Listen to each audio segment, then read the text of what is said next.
Boker Tov, mes chers amis, nous allons ce matin, en cette veille de Shabbat, Parashat Tetzavé, relier la lecture de la Haftarah, puisque généralement c'est Zachor ou Shekalim, donc c'est rare qu'on lise sauf lorsque l'année n'est pas Merouberet en bolismique.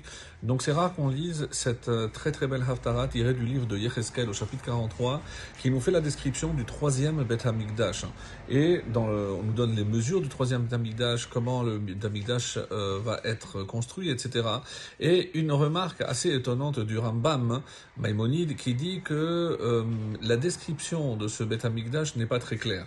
Alors, en sachant l'intelligence vraiment exceptionnelle de Rambam, on se pose la question, mais comment, si lui n'a pas compris, est-ce que ça voudrait dire que quelqu'un d'autre pourrait, oui, comprendre les mesures ou ce qui est écrit dans le texte du prophète Yecheskel?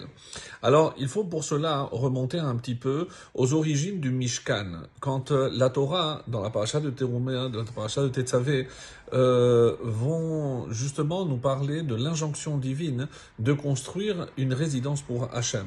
Alors, il y a deux opinions, celle de Ramban Nachmanide, qui dit que le Mishkan était prévu depuis le début de la création.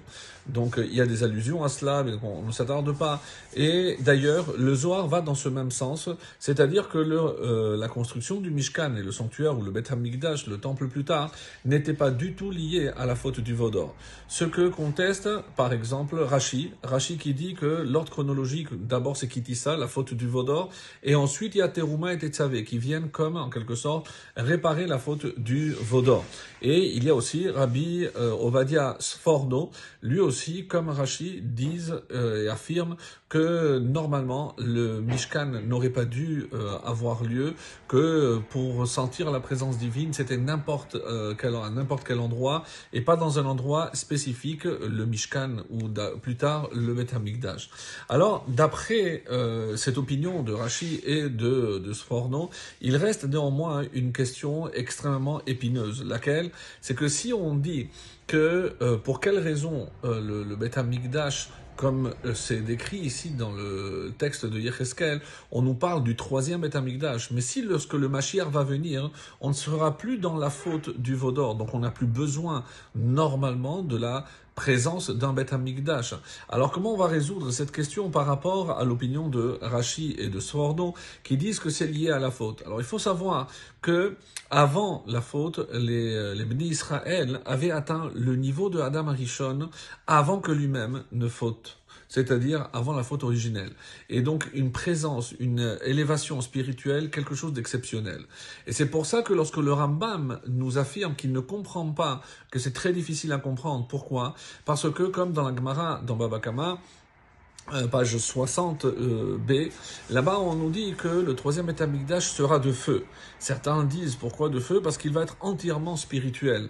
Alors là on commence à comprendre un peu mieux, et c'est-à-dire que le troisième Beth Hamikdash, il va correspondre à un niveau spirituel extrêmement élevé, qui n'a rien à voir avec la faute, puisque lorsque le Mashiach viendra, et le plus vite possible, donc on aura atteint justement ce niveau qu'on a perdu de cette génération qui malheureusement n'est pas finalement entrée en Israël, cette génération qui est appelée Dor Dea.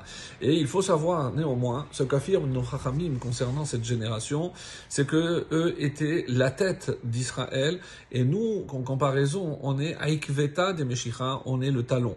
C'est-à-dire si on prend le corps d'un homme, donc eux représentaient la tête, et nous, notre génération, même celle qui va connaître le Mashiach, représente le talon. C'est-à-dire on arrive bien plus loin au niveau de cette génération, à tel point qu'on nous dit que tous ceux qui sont morts dans le désert, ils n'ont pas subi ce qu'on appelle la putréfaction, puisque c'était considéré à leur niveau comme des tzadikim, et le corps est resté intact jusqu'à évidemment le retour et la résurrection jusqu'à Triat Hametim. Alors, pour conclure, donc, qu'est-ce que ce troisième Beth Hamikdash symbolise? C'est un niveau vraiment exceptionnel, et c'est ce que Rambam voulait dire. On ne comprend pas comment, tout en étant matériel, il va incarner quelque chose de tellement spirituel, et c'est ça ce qu'il avait du mal à comprendre, puisque le premier, par opposition au premier et au deuxième Beth Hamikdash, évidemment que tout était physique, tout était visible, on l'a construit avec des pierres, on a vu donc cette construction, on a bâti de nos mains le premier et le deuxième. Et Justement, et je termine par une similitude extraordinaire, c'est le calcul que l'on fait, comment on va, à quoi va ressembler le troisième Beth Amikdash. On dit il y aura 7 jours où les Kohanim vont commencer à offrir des sacrifices, et le 8e jour sera l'inauguration. Donc si l'inauguration, on sait que c'était le premier Nissan du Beth Amikdash, donc on a commencé 7 jours avant, le 23 Adar. Et on dit que le troisième Beth Amikdash, de la même façon, il y aura 7 jours de préparation, donc à partir du 23 Adar, et pour assister à l'inauguration du troisième Beth Hamikdash, le premier Nissan, comme le Mishkan du Beth Hamikdash. Alors voilà le point commun entre Be'ezrat Hashem, le Mishkan du désert, et notre Beth Hamikdash qu'on aura, si Dieu veut, le mérite de connaître. Shabbat Shalom à tous.